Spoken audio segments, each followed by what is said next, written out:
Hello बच्चों, मैं Navneet sir आपका स्वागत करता हूं मेरे चैनल पर। आप सब कैसे हैं? मैं आशा करता हूं कि आप सब खुश होंगे और भगवान आपको बहुत सारी खुशियां प्रदान करें। आज हम मैट्रिक्स का सेकंड क्लास डिस्कस करते हैं, तो चलिए शुरू करते हैं। जिन भी बच्चों ने मैट्रिक्स की पहली क्लास नहीं देखी है वो प्लीज उसे जाकर देख लें और हमारे चैनल को लाइक, सब्सक्राइब और शेयर जरूर करें और साथ में बेल आइकन है उसको प्रेस कर लें, जिससे कि आपको आगे आने वाली सभी क्लासेस की नोटिफिकेशन टाइम टू टाइम मिलती रहे। आज हम शुरू करते हैं टाइप्स ऑफ मैट्रिक्स से और आप सब इसे प्लीज नोट डाउन कर लें। Types of matrix. Types of matrix, सबसे पहले हम लिखते हैं रो मैट्रिक्स।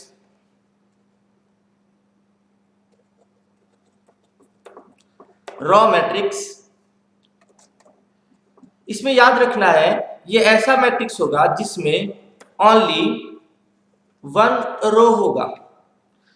फॉर एग्जाम्पल के लिए 5 7 1, ये एक मैंने मैट्रिक्स लिखा है। इस मैट्रिक्स के अंदर आप लोग ध्यान से देखो, इस मैट्रिक्स के अंदर जो ऐसे लिखा हुआ है ये रॉ है और कितनी रॉ इसके अंदर बनी हुई है, ओनली एक रॉ बनी हुई है। और इसके अंदर जो कॉलम है वो 1 2 और 3 कॉलम है। जो ऐसे वर्टिकल में लिखा होता है वो कॉलम होता है, तो 3 कॉलम है। तो अब जरा देखो क्या इसके अंदर रॉ एक है या नहीं है। बिल्कुल, तो एक और एग्जांपल देता हूं। 5 7 4 6, ये एक मैट्रिक्स लिखा मैंने। इसका ऑर्डर क्या है, अगेन इसके अंदर एक रॉ है और कॉलम इसके अंदर 1 2 3 4 4 कॉलम है। तो रॉ इसके अंदर एक है और कॉलम इसके अंदर 4 है। तो जहां पर भी एक रॉ होगा वो मैट्रिक्स रॉ मैट्रिक्स के नाम से बताएंगे उसको। सेकंड नंबर पे कॉलम मैट्रिक्स।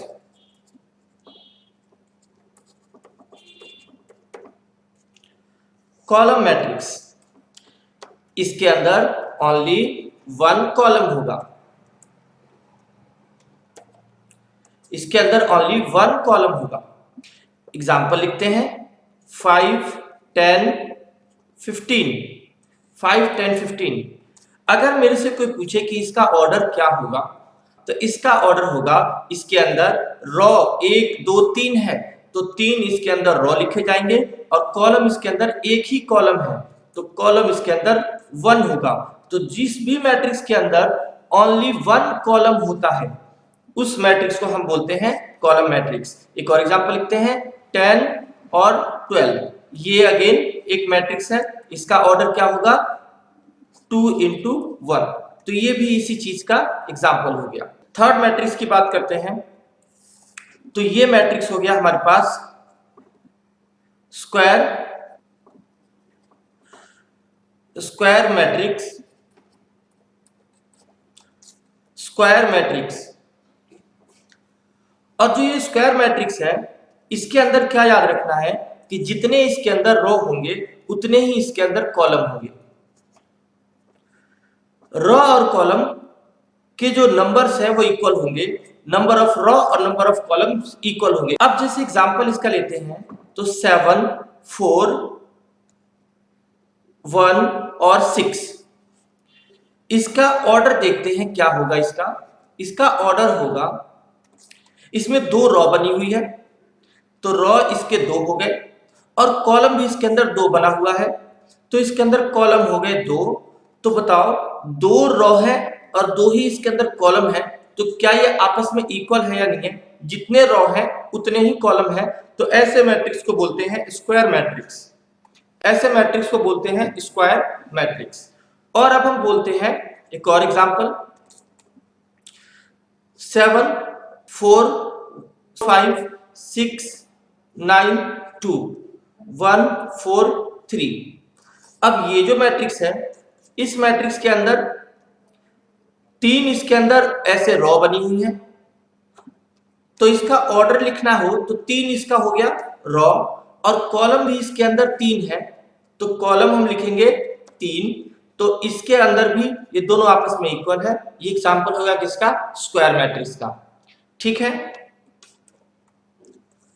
आगे चलते हैं। Zero matrix,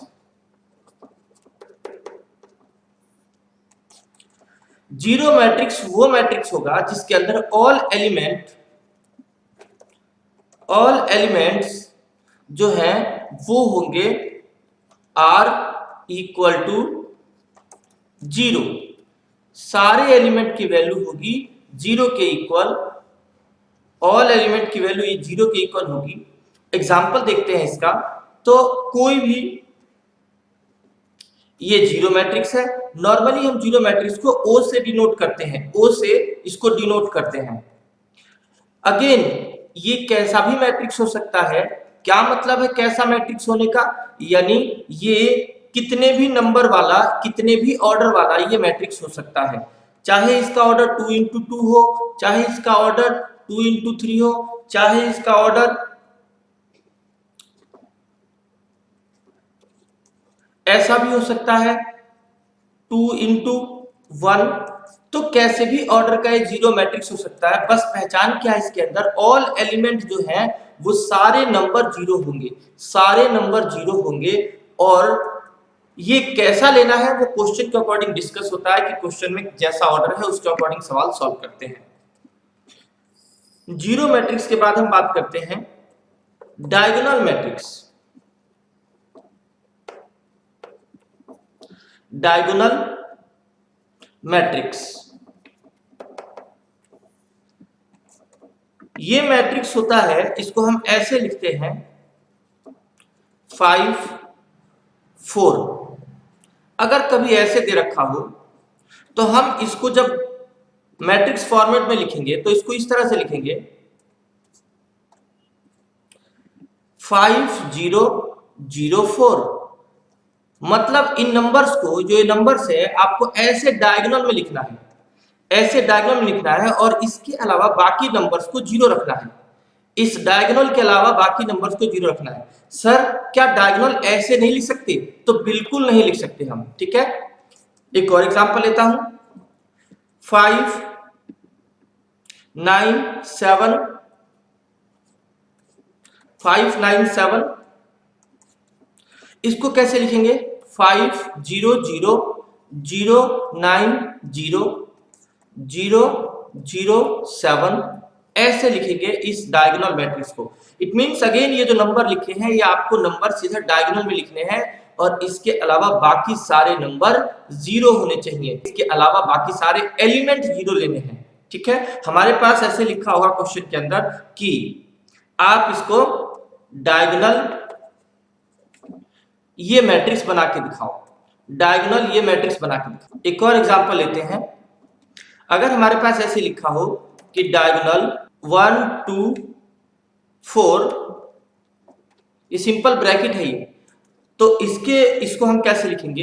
1 0 0 0 2 0 0 0 4। अगेन मुझे क्या बताना है, जो ये नंबर्स डायगोनल में बताए गए हैं वो नंबर सारे हमें ऐसे डायगोनल में लिखने हैं और इसके अलावा बाकी जो एलिमेंट हैं वो सारे एलिमेंट कैसे लिखने हैं? जीरो। इनको छोड़कर सारे एलिमेंट को जीरो लिखना है। डायगोनल मैट्रिक्स हो गया। अब हम बात करते हैं स्केलर मैट्रिक्स। स्केलर मैट्रिक्स होता है 5 0 0 5। अभी समझाता हूं एक और एग्जांपल लिखकर, 7 0 0 0 7 0 0 0 7। बच्चों अब कुछ समझ में आ जाना चाहिए, ध्यान से देखो। स्केलर मैट्रिक्स ऐसा मैट्रिक्स होगा जिसके अंदर ये वाले जो डायगोनल वाले नंबर हैं वो सेम होने चाहिए, डायगोनल वाले नंबर सेम होने चाहिए और बाकी नंबर जीरो होंगे। तो ये डायगोनल वाले नंबर सेम होने चाहिए और बाकी नंबर जीरो। और देखो डायगोनल मैट्रिक्स और स्केलर मैट्रिक्स में क्या फर्क समझ में आया? बस इतना सा फर्क समझ में आया, यहां तो नंबर कुछ भी हो सकता है, बस डायगोनल में लिखा होगा, और यहां भी नंबर डायगोनल में ही होगा बट वो नंबर सेम होना चाहिए। इतना फर्क है, ठीक है। स्केलर मैट्रिक्स के बाद आइडेंटिटी मैट्रिक्स। आइडेंटिटी मैट्रिक्स जैसे अब देखो आइडेंटिटी मैट्रिक्स 1 0 0 1 ऐसा होगा, या फिर ऐसा होगा 1 0 0 0 1 0 0 0 1। हम इसको I2 के नाम से इसको डिनोट करते हैं। I2 का मतलब है 2 रॉ 2 कॉलम वाला मैट्रिक्स है ये। और याद रखना आइडेंटिटी मैट्रिक्स में ओनली यहां पर नंबर 1 होगा और कुछ भी नंबर नहीं होगा, ओनली 1। और इसको हम डिनोट करते हैं I3 से, इसको हम I3 के नाम से दिखा सकते हैं। और इसके अंदर भी डायगोनल के अंदर ओनली 1 नंबर होगा और बाकी सारे नंबर 0 होंगे। तो अब जरा पहचान करो कि जो हमने पहले बताया स्केलर और आइडेंटिटी दोनों में फर्क क्या है। आइडेंटिटी के अंदर डायगोनल में नंबर 1 होगा ओनली, और स्केलर में नंबर कुछ भी हो सकता है, ठीक है, कुछ भी हो सकता है, 1 के अलावा कुछ भी हो सकता है। यहां पर भी आप चेक कर सकते हो, यहां पर 1 के अलावा कुछ भी हो सकता है, हम इसको स्केलर मैट्रिक्स बोलेंगे। और इसको हम ओनली 1 होगा तो आइडेंटिटी मैट्रिक्स के नाम से इसको जानेंगे। अब हम बात करते हैं आगे equal matrix. Equal matrix, equal matrix वो होगा जिसके all corresponding elements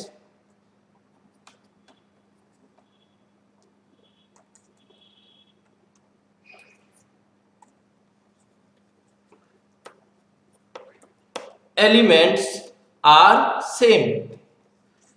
example, all corresponding element same होंगे, 1 3 4 5।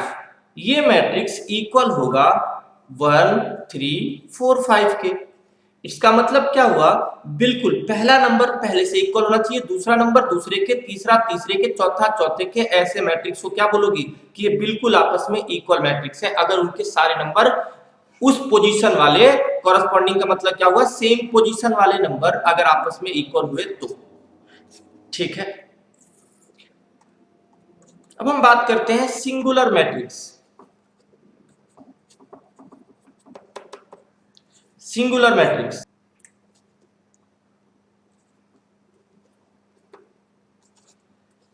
एक एग्जांपल लिखा मैंने सिंगुलर मैट्रिक्स। ये एक ऐसा मैट्रिक्स होता है जिसका हम डिटर्मिनेंट कैलकुलेट करेंगे।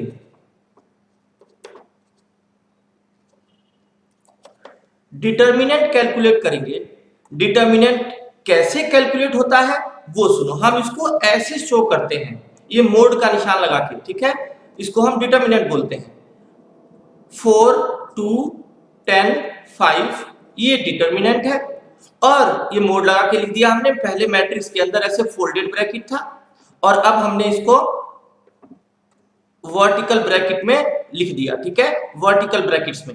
अब देखो ध्यान से, जो ये हमने डिटर्मिनेंट लिखा है ये कैसे सॉल्व होता है वो सुनो। पहले आपको इससे मल्टीप्लाई करना है, मतलब इसको ऐसे गिरना है, गिरना है 4 को 5 से मल्टीप्लाई करके, और फिर माइनस करते हुए उठ जाना है 10 इंटू 2। कैसे, दोबारा सुनो, इसको ऐसे मल्टीप्लाई करना है और फिर माइनस करते हुए इसको आपस में मल्टीप्लाई करके लिखना है। मतलब ये होगा पहले एक बार गिरो और फिर उठो, पहले एक बार गिरो इनको मल्टीप्लाई करके और फिर एक बार उठ जाओ। तो ये आ गया 20 माइनस 20 0। अब रूल सुनो, जिस मैट्रिक्स का डिटर्मिनेंट कैलकुलेट करने पर 0 आंसर आ जाए, कोई मैट्रिक्स हो जिसका डिटर्मिनेंट कैलकुलेट करें और वो डिटर्मिनेंट 0 के इक्वल आ जाए, तो ऐसा मैट्रिक्स सिंगुलर मैट्रिक्स होता है। सिंगुलर मैट्रिक्स कौन सा मैट्रिक्स हुआ, जिसका डिटर्मिनेंट की वैल्यू 0 हो जाए। और डिटर्मिनेंट कैसे कैलकुलेट होता है, बस इतना सा समझो अभी, क्या कि ऐसे इसको गिरना है और फिर उठना है, ठीक है, गिरो और उठो ऐसे मल्टीप्लाई करके।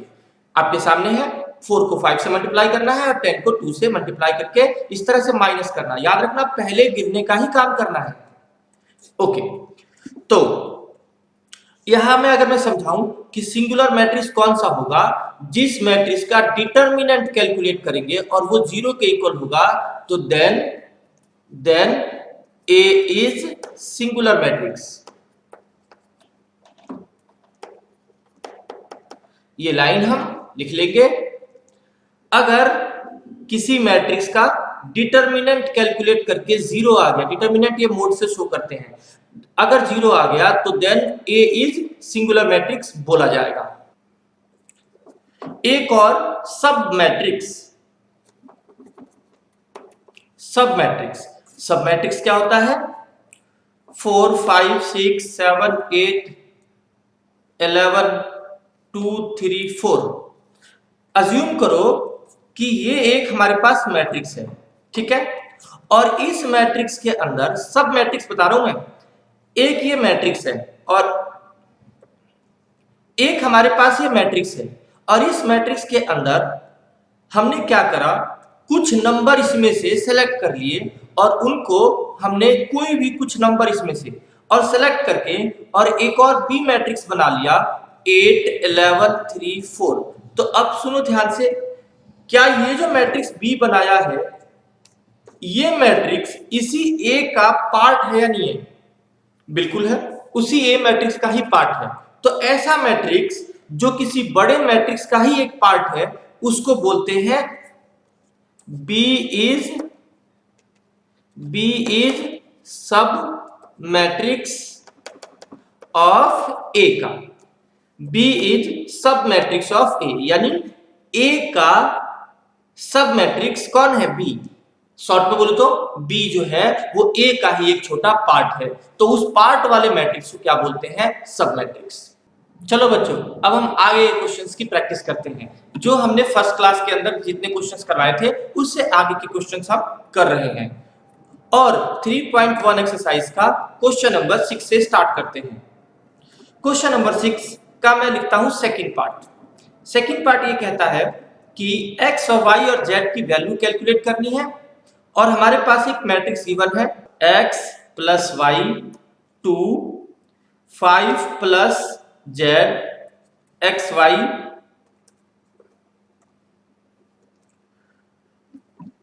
और ये इसके इक्वल गिवन है 6 2 5 8, ये इसके इक्वल गिवन है, और हमसे बोला गया है कि ये दोनों मैट्रिक्स आपस में इक्वल गिवन है, आपको x y और ये z दिख रहा है इसकी वैल्यू कैलकुलेट करनी है। अब हमने ये कहा था कि देखो बच्चों, हमने कहा था कि जो मैट्रिक्स आपस में इक्वल गिवन होंगे, जो मैट्रिक्स आपस में इक्वल गिवन होंगे उसके कॉरस्पॉन्डिंग नंबर आपस में इक्वल होंगे, मतलब पहले वाला पहले के इक्वल। इसका मीनिंग क्या हुआ? ये वाला इसके इक्वल होगा, x प्लस वाई इक्वल होगा 6 के, और ये 2 2 के इक्वल होगा, तो है ही, उसको हमें लिखने की क्या जरूरत है, वो तो है ही। और 5 प्लस जेड किसके इक्वल होगा? 5 प्लस जेड इक्वल होगा किसके? 5 के इक्वल। और बात करते हैं आगे, x और y का जो मल्टीप्लाई का वैल्यू होगा वो 8 के इक्वल होगा, x और y का जो मल्टीप्लाई होगा वो 8 के इक्वल होगा। तो अब ये बताओ कि इसमें से z का आंसर कितना निकला? ये 5 उधर जाके माइनस हो गया तो 0 बच गया z का आंसर। अब अगर बात करते हैं हम कि इसमें से हमने x का वैल्यू कैलकुलेट कर लिया 6 माइनस वाई, ये कैलकुलेट कर लिया, और हम इसके अंदर ये वैल्यू पुट कर देते हैं x की जगह पे। क्या पुट करते हैं? 6 माइनस वाई, और y यहां पर है, ये इक्वल हो गया 8 के। 6y minus y square is equal to 8 हो गया, 6y minus y square is equal to 8 हो गया, और इसको हमने Y square minus 6y plus 8, हमने सभी टर्म्स को उधर लेके चले गए, सभी वैल्यू को उधर लेकर आ गए, और अब हम इसको फैक्टराइज कर देते हैं। वाई स्क्वायर माइनस का 4y माइनस का 2y और प्लस का 8। आपको पता है ना, फैक्टर बनाने आता होगा सबको, तो फैक्टर हमने बना दिया इसका, और ये हो गया y कॉमन आ गया इसके अंदर से, y माइनस 4 और y, और इसमें से कॉमन आ गया -2, इसमें से बच गया y माइनस 4 और इज इक्वल टू 0 हो गया, इज इक्वल टू 0 हो गया। इसके बाद बात करते हैं y माइनस 2 हो गया और y माइनस 4 हो गया, इज इक्वल टू 0 हो गया। y का आंसर 2 निकला, y का आंसर 4 निकला, ये दो वैल्यू आ गई। y का आंसर इसमें से 2 और इसमें से 4 निकल गया। अब हमारे पास ये पता था कि जो ये y की वैल्यू आ गई है, ये जो y की वैल्यू आ गई है, x कैसे कैलकुलेट होगा, इस वाली इक्वेशन में पुट कर देंगे हम। तो इफ x की वैल्यू निकालना है तो कैसे निकलेगा, 6 माइनस वाई से। ये रहा, दोबारा देखो फर्स्ट इक्वेशन जो है वो x निकालने के लिए हमारे पास अवेलेबल है। तो 6 माइनस वाई से y की वैल्यू डाल दो इसके अंदर और ये आ गया 4। और x का आंसर कैसे निकलेगा, इस वाले पार्ट से भी निकलेगा। और इसका आंसर 6 माइनस वाई की वैल्यू 4 डाल दो तो ये आ गया 2, x का आंसर 2 आ गया। तो अब हमारे पास आंसर क्या बने, आंसर ये आ चुका है। ध्यान देना, इफ x को हम लेते हैं 4 तो देन y इक्वल टू क्या होगा, x की वैल्यू 4 है तो y की वैल्यू 2 होगी एंड z की वैल्यू क्या होगी, 0। ये रहा, z की वैल्यू पहले ही 0 निकाल चुके हैं पहले ही, और उसकी एक ही वैल्यू आई है। ऑल्सो x की वैल्यू अगर हम लेते हैं 2, x की वैल्यू लेते हैं 2 तो then y is equal to 4 and z का आंसर क्या रहेगा, वही सेम 0। अगर x का आंसर 4 लेते हो, y का आंसर 2 लेते हो तो z का आंसर 0, ये आ गया। क्वेश्चन नंबर 6 का थर्ड पार्ट भी करते हैं साथ के साथ। और इस थर्ड पार्ट में क्या गिवन है क्वेश्चन नंबर 6 के, x plus y plus z, x plus z, y plus z, और ये जो मैट्रिक्स है 957 इसके इक्वल गिवन है। अब चलो कंपैरिजन करते हैं इसका। कंपैरिजन, दोनों मैट्रिक्स आपस में इक्वल गिवन है तो फर्स्ट वाला वैल्यू फर्स्ट वाले के इक्वल होगा। इसका मीनिंग क्या हुआ, ये जो इक्वेशन दे रखा है x plus y plus Z is equal to 9 दे रखा है, और ये वाला हो गया x plus Z is equal to 5 हो गया। और थर्ड वाली इक्वेशन देखते हैं, y plus Z is equal to कितना हो गया, 7। थर्ड वाली वैल्यू क्या है, y plus Z is equal to 7। अब ध्यान दो, अगर हम बात करते हैं कि ये इक्वेशन फर्स्ट है, ये इक्वेशन सेकंड है, ये इक्वेशन थर्ड है, तो अगर मैं बोलता हूं कि फ्रॉम इक्वेशन सेकंड में x और z इन दोनों की वैल्यू 5 के इक्वल दे रखी है। इक्वेशन सेकंड के अंदर क्या दे रखा है, x और z इन दोनों की वैल्यू 5 है, तो x और z इन दोनों की वैल्यू आप क्या पुट कर दो, 5, और प्लस कौन बचा, y, और इज इक्वल टू है 9। दोबारा सुनो, x और z इन दोनों की कंबाइन वैल्यू 5 है, वो मैंने डाल दिया। अब इसके अंदर बचा कौन है, y बचा है, y की वैल्यू ऐसी रख दिया, और ये इक्वल टू 9 था, y का आंसर आ गया 4। अब हम बात करते हैं, y का आंसर 4 आ गया, तो कहीं भी डाल दो y का आंसर, यहां डाल दो, तो यहां डाल दो put y is equal to 4, y is equal to 4 put कर दो इसके अंदर। तो अब बताओ 4 plus z is equal to 7, z का आंसर आ गया 3। अब बताओ y भी पता है, z भी पता है, अब कौन बचा है, x निकालना है, तो इसके अंदर डाल दो वैल्यू, कोई प्रॉब्लम नहीं है, put z is equal to 3। इसका मतलब ये जरूरी नहीं है कि आप किसके बाद कौन सा सॉल्व करो, जहां से जो वैल्यू निकल सके निकाल लो, कोई दिक्कत नहीं है, किसी की भी वैल्यू किसी में डाल डाल के सॉल्व करना है। तो इसके अंदर 3 पुट कर दिया, z की value x plus 3 is equal to 5, x का आंसर आ गया क्या, 2। x y z तीनों का आंसर आ गया, तो लास्ट का आंसर क्या लिखना है, x का आंसर आया 2, y का आंसर आया 4 और z का आंसर आया 3। ये हमारे पास तीनों आंसर लास्ट में जरूर लिखने होते हैं अलग से। क्वेश्चन नंबर 6 हमने फिनिश कर दिया। क्वेश्चन नंबर 7 आप कर पाएंगे, क्वेश्चन नंबर 7 आप कर पाएंगे। और क्वेश्चन नंबर 8 करता हूं मैं। क्वेश्चन नंबर 8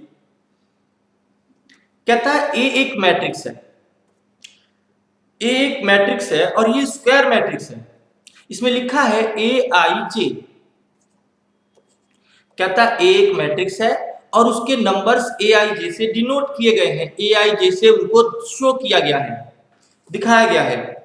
और ये कहता है ये स्क्वायर मैट्रिक्स है और इसके अंदर एक बात और गिवन है, वो गिवन ये है कि इसका m इंटू n ये लिखा है।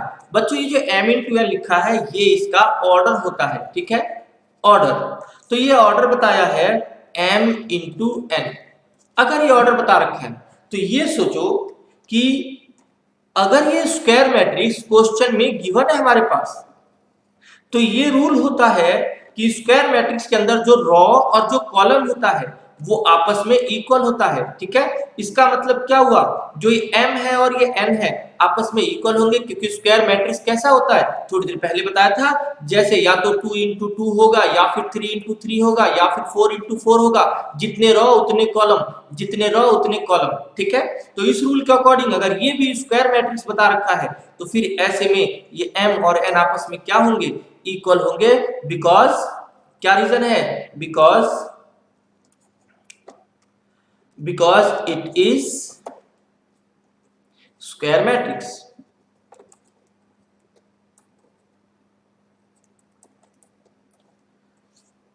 ये m और n इक्वल होंगे। तो इसमें से कौन सा आंसर बना बच्चों, सी आंसर बना। क्वेश्चन ने बोला था स्क्वायर मैट्रिक्स होगा तो फिर इसकी कौन सी बात सही होगी। क्वेश्चन नंबर 9 की बात करते हैं। क्वेश्चन नंबर 9 कहता है 3x plus 7 5 y plus 1 2 minus 3x 2 minus 3x 0 y minus 2 8 4। अब मैं क्वेश्चन की थ्योरी रीड करता हूं। कहता है which of the following given value of x और y, x और y की वैल्यू क्या होगी, जो x और y दिख रहा है यहां पर। Make the following pair of matrix are equal. इसका मतलब x y की वैल्यू क्या कैलकुलेट होगी अगर ये दोनों मैट्रिक्स आपस में इक्वल हो तो। कहता है क्वेश्चन, दोबारा सुनो ध्यान से, कि ये मैट्रिक्स और ये मैट्रिक्स अगर आपस में इक्वल है तो फिर x और y की क्या वैल्यू होगी वो कैलकुलेट करके निकालो। चलो जी, तो देखो जरूर अगर ये मैट्रिक्स इक्वल है तो अब हम लिखते हैं क्या, यहां हम लिखेंगे इफ अगर ये दोनों आपस में इक्वल है तो 3x प्लस 7 का जो वैल्यू होगा वो 0 के इक्वल होगा, 5 का जो वैल्यू होगा वो किसके इक्वल होगा, y माइनस 2 के इक्वल होगा, ठीक है, y माइनस 2 के इक्वल होगा। y प्लस 1 का जो आंसर होगा वो इक्वल होगा किसके,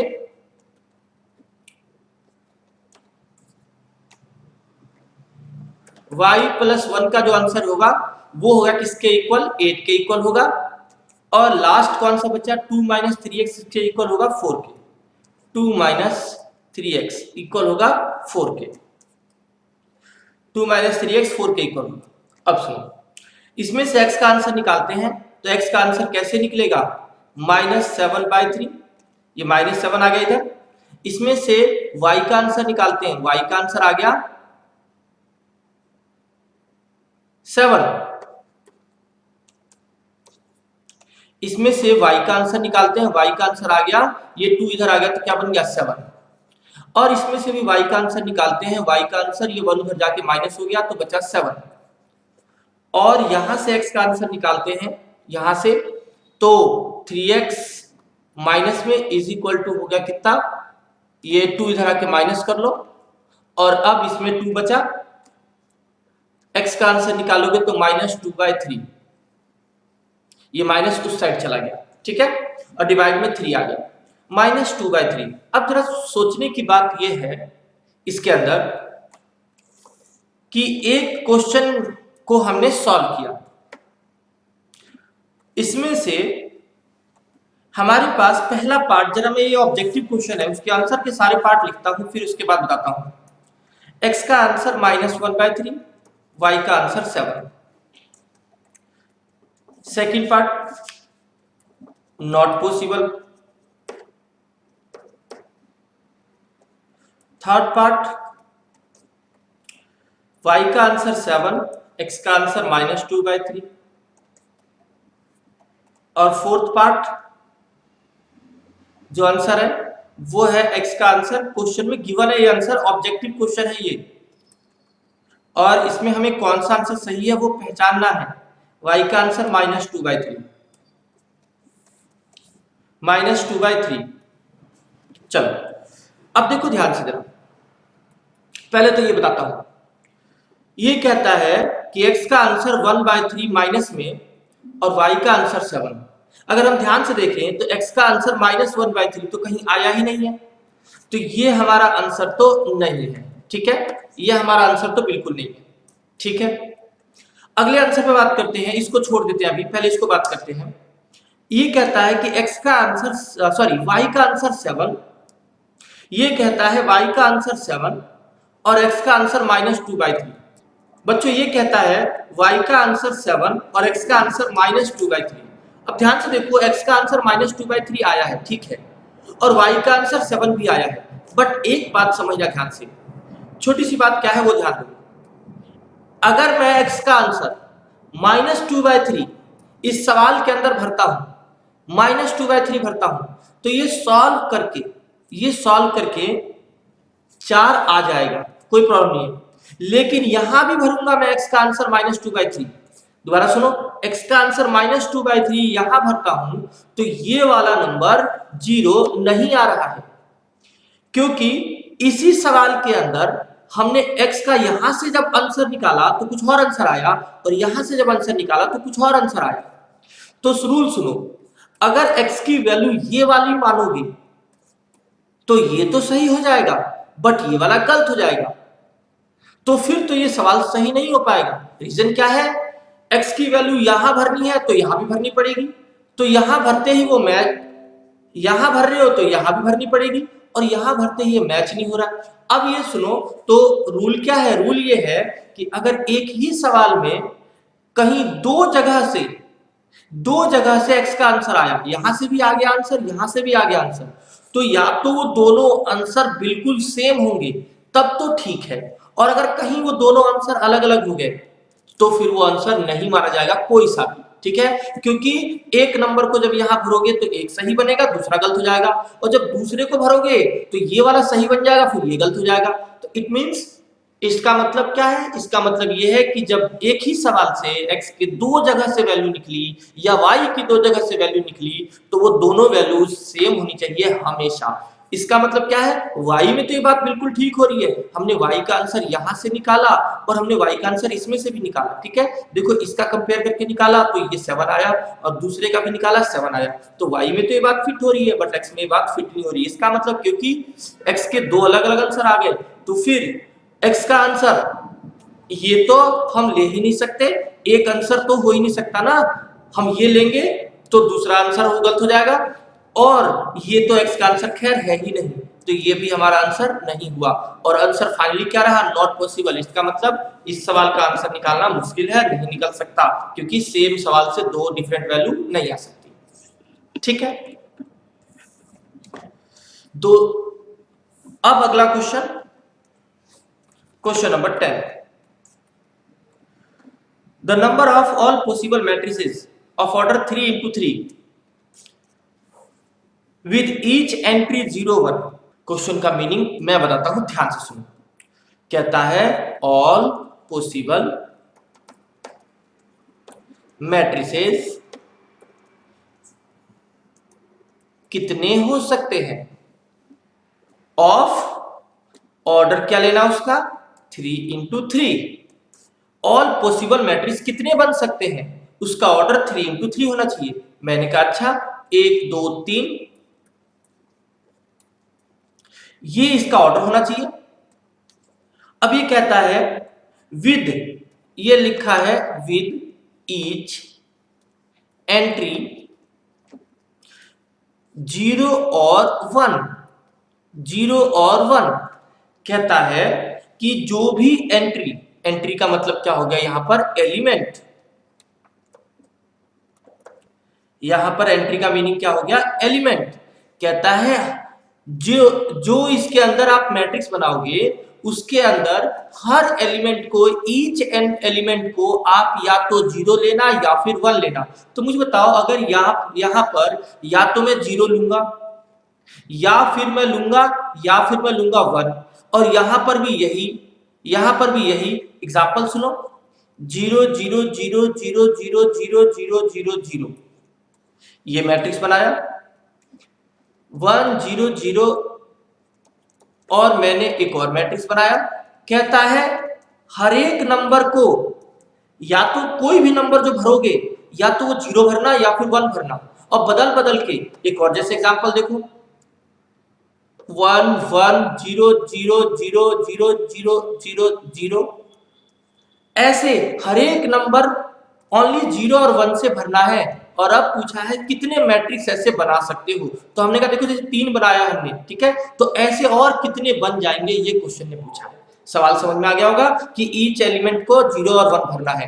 तो अब सुनो ध्यान से, क्या पहला जो नंबर है यहाँ पर आपके पास दो चॉइस है कि नहीं? पहले नंबर पे दो चॉइस है। अगले वाले नंबर पर भी क्या है? अगले वाले नंबर पर भी देखो ध्यान से, या तो जीरो भर सकते हो या फिर वहां वन भर सकते हो। तो इसका मीनिंग क्या हुआ? सेकंड नंबर पे भी दो चॉइस है, थर्ड नंबर पे भी दो ही चॉइस है, ठीक है, या तो जीरो या फिर वन, या तो सब जगह यही नंबर भरना है, या तो जीरो भरना है या फिर वन भरना है। तो बताओ, दो चॉइस यहाँ पर भी है, यहाँ पर भी है, यहाँ पर भी है, यहाँ पे भी है, यहाँ पे भी है, हर जगह है। तो 2 into two into two into two into two into two into two कितने हो गए? 1 2 3 4 5 6 7 8 9। ध्यान दो, ये 9 एलिमेंट है, और इस 9 एलिमेंट को हर एक को हम दो दो चॉइस से भर सकते हैं। इसका मीनिंग क्या हुआ? 2 की पावर 9 और 512 तरह से हम मैट्रिक्स इसको बना सकते हैं, ठीक है। एक एग्जांपल और देखो, अगर मैं बोलता हूं कि आपको 2 इंटू 3 का मैट्रिक्स बनाना है, ठीक है, और अब मैंने बोला कि ईच एलिमेंट या तो 5 6 या फिर 7, ये 3 नंबर भरने हैं। तो बताओ जी, 2 इंटू 3 का जो मैट्रिक्स बनाओगे, 2 इंटू 3 का 1 2 3 1 2 3, 2 रॉ होने चाहिए और 3 उसमें कॉलम होंगे, 2 रॉ 3 कॉलम। अब बताओ, इस नंबर को इनमें से कोई भी चॉइस है कि नहीं? इस नंबर को भरने के लिए या तो 5 या फिर 6 या फिर 7, कितनी चॉइस हो गई यहाँ पर भरने के लिए? 3 चॉइस। यहाँ पर कितनी चॉइस हो गई? 3 चॉइस। यहाँ पर कितनी चॉइस हो गई? 3 चॉइस। हर एक नंबर को आप इन तीनों से भर सकते हो। तो बताओ, 3 3 3 3, हर एक नंबर को 3 चॉइस है हमारे पास। चॉइस बोल रहा हूं मैं, मतलब क्या क्या वहां भर सकते हो।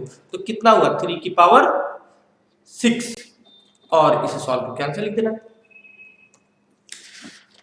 तो ये हमारा फिनिश हुआ 3.1 एक्सरसाइज, ठीक है।